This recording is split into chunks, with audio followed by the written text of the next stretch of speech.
ये खौफनाक कहानी है मेछो भूत की, यानी मछली वाले भूत की।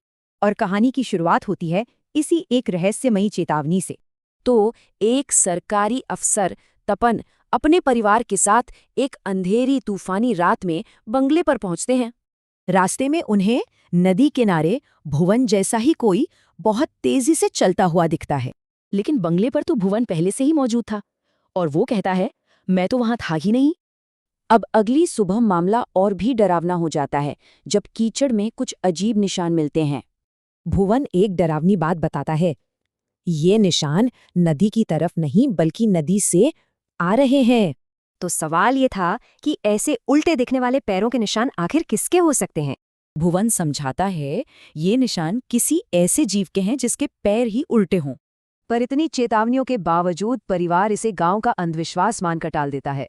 बाद में तपन की बेटी सुगंधा को डिनर के लिए मछली खरीदने बाजार भेजा जाता है। नदी के पास उसे एक लड़की मिलती है, बेहद खूबसूरत, और उसकी आंखें बहुत बड़ी बड़ी थीं।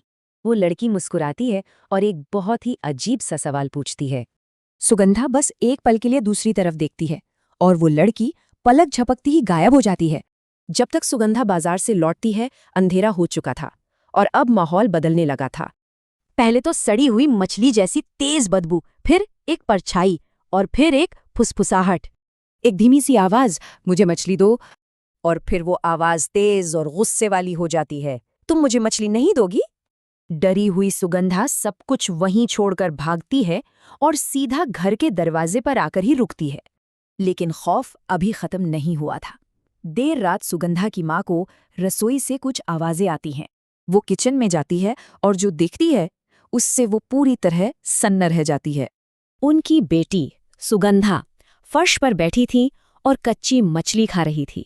और जब माँ पूछती है कि क्या हुआ, तो वो कहती, अब मैं उसी के साथ रहूंगी। तो सवाल ये है कि अगर अंधेरे में कोई कुछ दे तो क्या वो तोहफा वाकई में मुफ्त होता है?